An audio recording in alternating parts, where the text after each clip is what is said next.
Hola a todos, hoy día hablaremos sobre el diagnóstico molecular, que es la clase que sigue de PCR.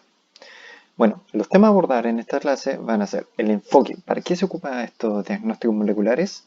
Las bases celulares del diagnóstico molecular, por ejemplo, qué es lo que es variabilidad fenotípica, aquí tenemos que hablar sobre los genotipos versus el ambiente, tipo de mutaciones, tipo de secuencias de DNA, polimorfismo genético, y las técnicas que ayudan a poder develar estas bases celulares, que son la secuenciación del DNA, la hibridación fluorescente in situ, o FISH, el microarray y la huella genética. El enfoque, el centro de servicio o investigación científica, es para poder identificar el componente genético de ciertas enfermedades. Detección de marcadores celulares y material genético, ya puede ser ADN o ARN. Diagnóstico de enfermedades genéticas o enfermedades infecciosas, por ejemplo en el caso del PCR para el coronavirus.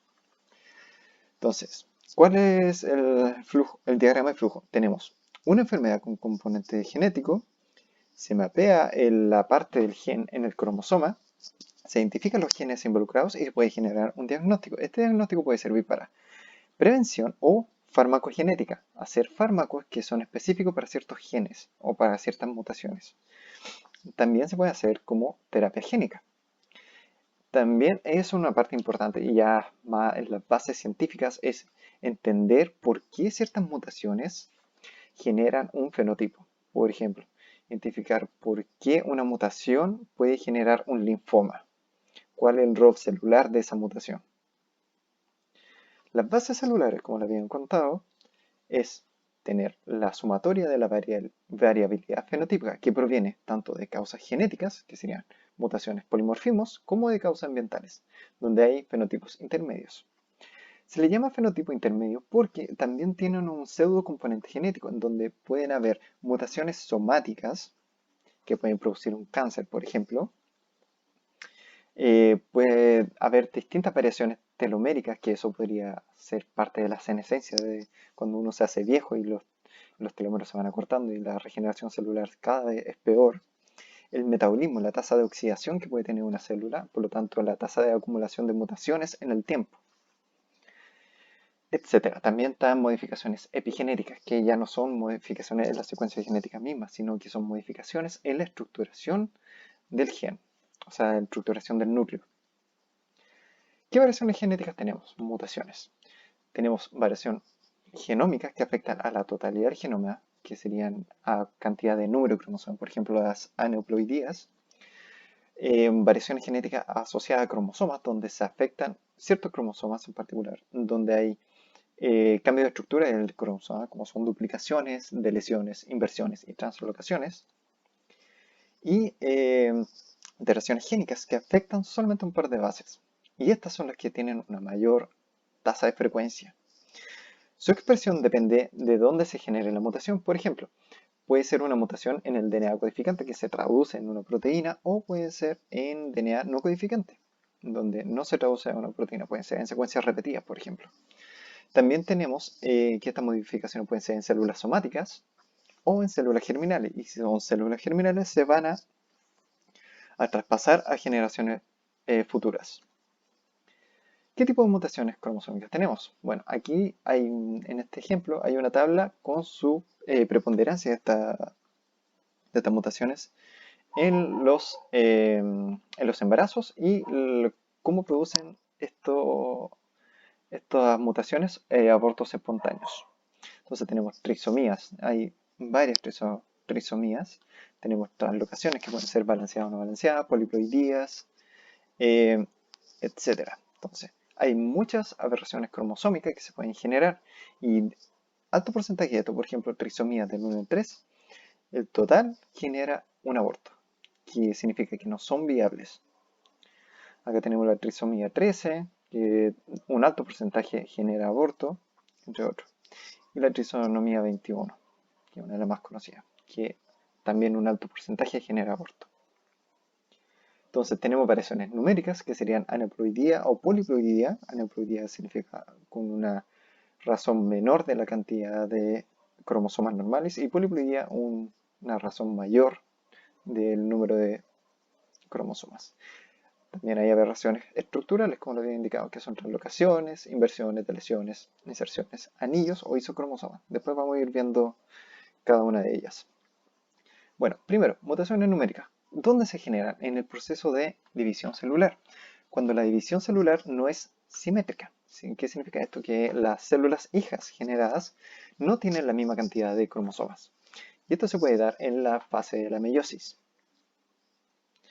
Esta es una micrografía de fluorescencia donde identificaron una célula en el proceso de mitosis. Y en el proceso de mitosis, como pueden ver, aquí están los microtúbulos y los cromosomas, se separan y luego se descondensan. Entonces, en la parte de la meiosis hay dos ciclos de división celular consecutivos, donde hay una primera división, donde pasa de 4N a 2N, acuérdense eso, el número de cromosomas, y uno de los N pasa a ser un cuerpo que posteriormente va a ser degradado. Luego en la segunda división, el 2N pasa a N. Entonces aquí se divide y se genera otro cuerpo, que también se va a degradar con el tiempo. Entonces en estos procesos es donde se genera las aberraciones numéricas. Por ejemplo, acá, en la primera fase meiótica, estos dos cromosomas no se separaron. Entonces, una de las células quedaron completamente vacía para ese cromosoma y la otra quedaron con doble carga.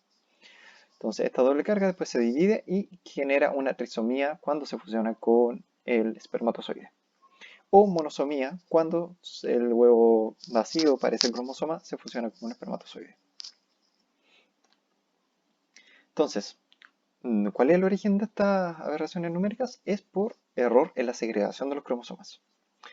Ya, entonces recapitulando, tenemos en la fase S, recuerden que la fase S es la duplicación del genoma, del material genético de la célula, pasamos de 2N a 4N. Luego, en la primera meiosis, de 4N se pasa a dos células que tienen 2N. Luego, estas cuatro células que se generan pasa a dividirse de nuevo para generar solamente un N. Y en la embriogénesis se fusionan los dos N provenientes de la madre y el padre para generar nuevamente el 2N. ¿Cuáles son las mutaciones estructurales?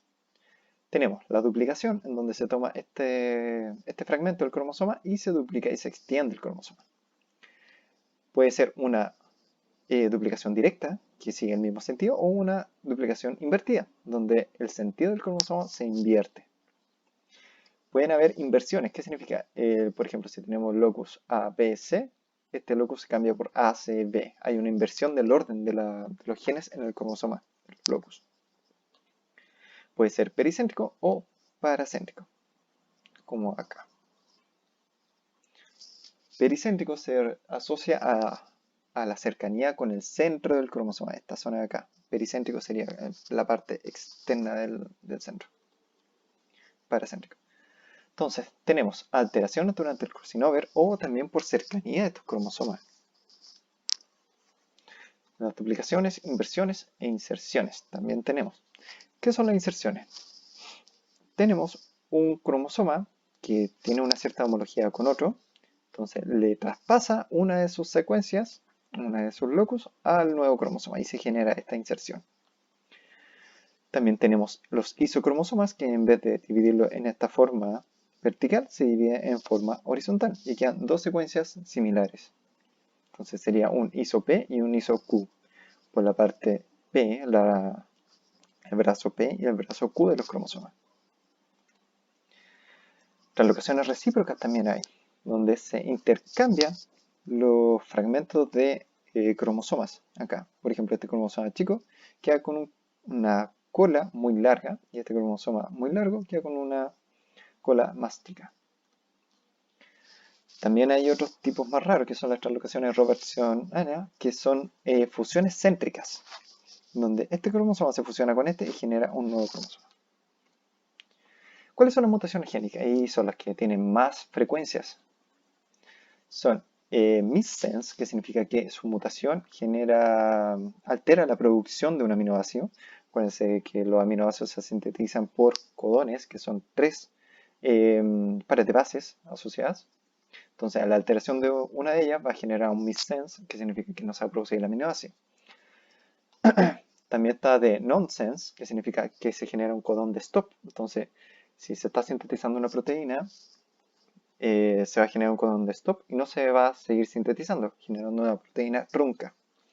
Pueden generar alteraciones en el splicing. El splicing tiene ciertas secuencias que determinan de dónde se va a realizar el corte para poder generar el reordenamiento del mRNA. Puede alterar esa parte, entonces genera que no se pueda hacer el splicing en un RNA mensajero. También puede ser mutaciones en la zona regulatoria, entonces eso va a afectar la tasa de expresión de ciertos genes. Tenemos deleciones. Dentro de las deleciones, por ejemplo, acuérdense que el marco de lectura del mRNA es por codones. Si se delesiona un nucleótido, va a cambiar todo el marco de lectura y eso va a alterar la traducción de la proteína. Pueden ser in-frame, que remueve un aminoácido entero y sin alterar el marco de lectura. Puede alterar el splicing, puede ser una mutación a nivel del regulatorio del RNA mensajero, puede ser A5' o 3'. Puede ser también una deleción génica, que borra todo el gen. Microdeleciones o pérdida de genes que están contiguos, que sería una pérdida de varios genes a la vez. O inserciones también puede ser. Una inserción, una adición de un par de bases que va a generar un cambio en el marco de lectura, o también puede generar la adición de un aminoácido, y también pueden afectar la parte regulatoria o el splicing. También hay inversiones que altera la estructura normal del gen. Aquí hay ejemplos gráficos, por ejemplo, de sustituciones también que se generan. Por ejemplo, acá el GC se cambió por una AT, una inserción, una deleción o una inversión de la secuencia. Aquí también hay otras versiones, por ejemplo, cuando le hablo del cambio de marco de lectura, donde aquí agregar esto cambia el marco de lectura y cambia los aminoácidos que se van a traducir.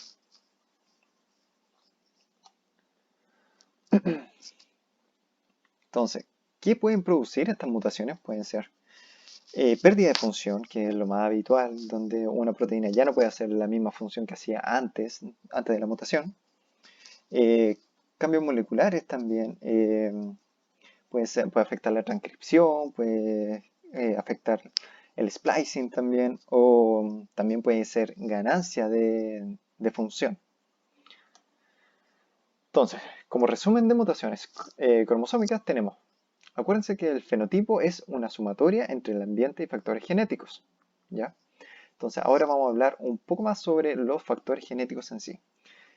El genoma está compuesto, en el caso del humano, por 21 cromosomas, y vean el tamaño de los cromosomas. El 1 es gigantesco comparado con el 21.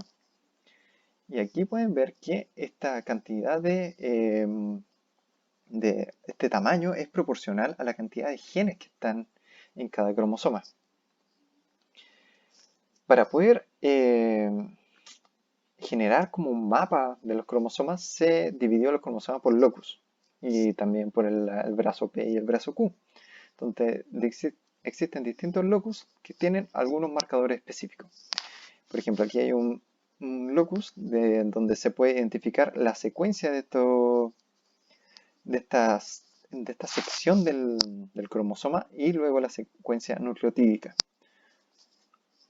Entonces ahí pueden ver las distintas escalas que hay. ¿Qué tipo de secuencia nos podemos encontrar en el genoma? Tenemos el genoma nuclear, que puede tener secuencias repetitivas, que tienen un rol estructural. Por ejemplo, las secuencias repetidas en los centrómeros o en los telómeros, que sirve para proteger el DNA. O también para indicar de dónde se tiene que dividir, separar las cromátidas hermanas. También tenemos repetidos que están dispersos, que son elementos transposables que están asociados a vestigios virales. Por ejemplo, virus que se insertaron en el genoma humano y fueron transponiéndose en distintas secuencias y generaron secuencias repetidas. Esta fuente de carga viral es una de las fuentes más fuertes de variabilidad genética en la evolución. Los virus son sumamente importantes en la generación de variabilidad genética. También tenemos dentro de la secuencia repetitiva las tandem repeats, que son bloques de secuencias repetidas que están asociados a los locus de los cromosomas, están en zonas subteloméricas o también puede estar en microsatélites. Y esto ha ayudado mucho para poder generar estos fingerprints para poder detectar test de paternidad o en caso de la detección de criminales por fluidos corporales que tienen un rastro de su genoma. También tenemos la parte convencional del genoma, que son genes, secuencias regulatorias, secuencias codificantes, eh, zonas donde van a indicar que se va a generar la duplicación cromosomal, etc. Entonces tenemos secuencias únicas, que serían los genes, intrones, exones, secuencias regulatorias, DNA, que son moderadamente repetitivos, que son de 100 a 100.000 copias, que son los lines y signs, que también están dentro de esta clasificación los retrovirus y los tramposones. Y tenemos DNA altamente repetitivo, que son los satélites. Aquí tenemos los mini satélites y los microsatélites. Aquí está esta secuencia STR que se ocupa en criminología. ¿Qué es un polimorfismo? El polimorfismo es una variación de ciertas secuencias genéticas, particularmente hay variaciones que son de un puro nucleótido o de varios nucleótidos, en un locus. ¿Qué significa? Por ejemplo, hay el caso más común, que hay polimorfismo para el complejo de histocompatibilidad mayor, que es el MHC. Entonces, por eso algunas personas son más propensas a enfermarse por ciertos virus o ciertas bacterias que otras.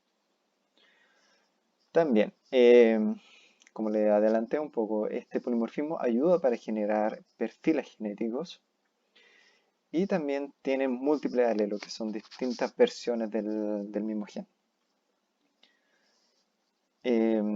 Es interesante identificar estos polimorfismos ya que corresponde al 0,1% de la secuencia genética en cuanto a variación entre individuos.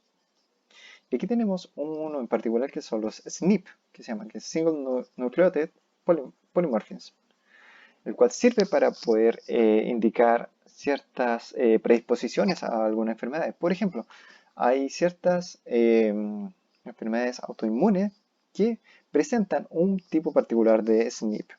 Y eso ayuda mucho para poder generar tratamientos preventivos o terapias directamente asociadas a este factor genético. Ya, ¿cuáles son las técnicas asociadas al diagnóstico molecular? Bueno, la primera y la más fuerte que hay es la secuenciación del DNA.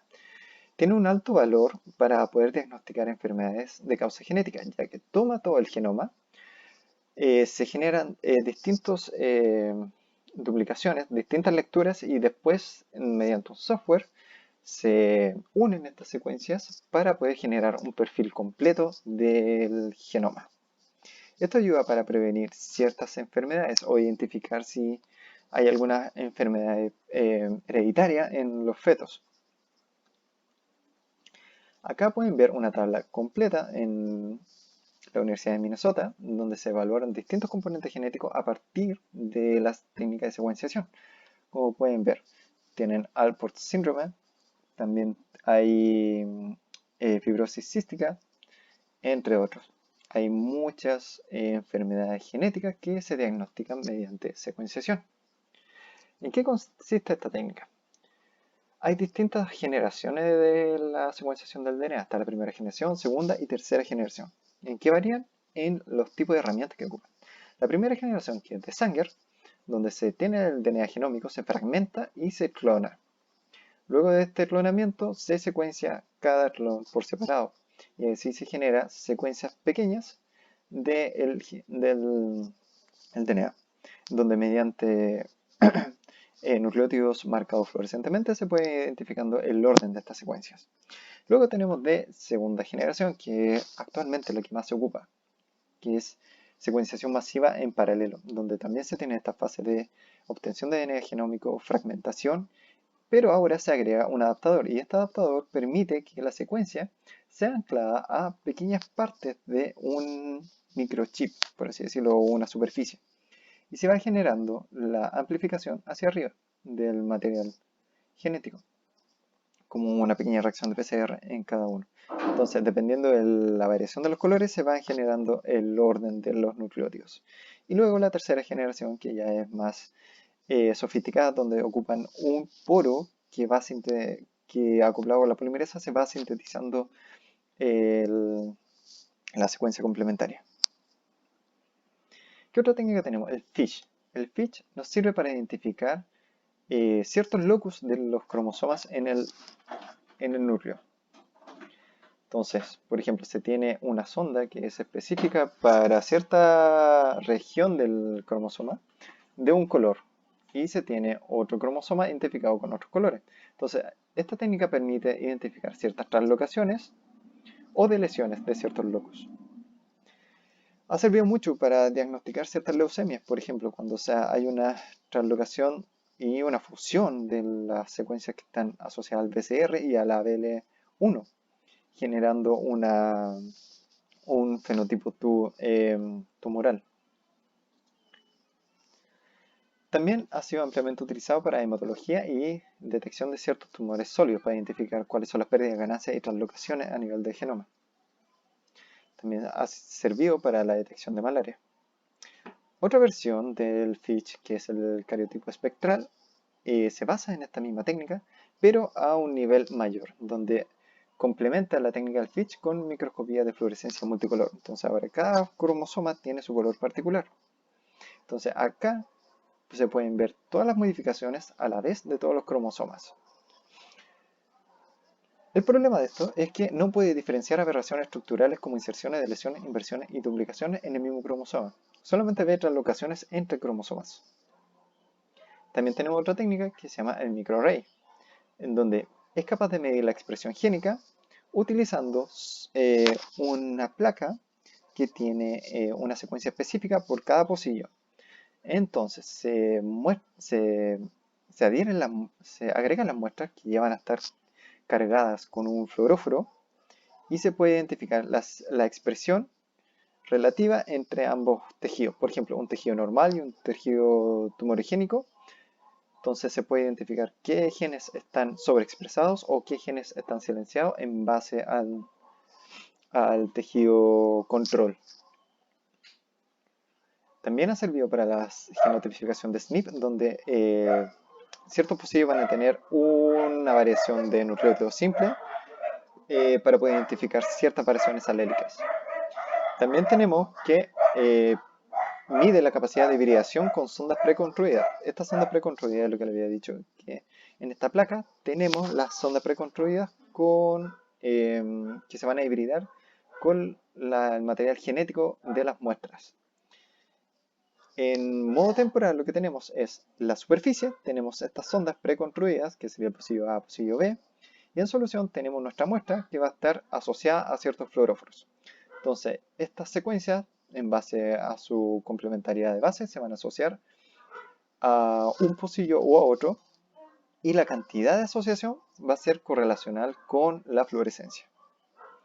Por último tenemos la huella genética, y la huella genética permite generar perfiles en base a la variación genética entre individuos, donde se toma una muestra, por ejemplo acá un resto de sangre, se aísla el DNA luego se fragmenta y se corre en un gel de electroforesis.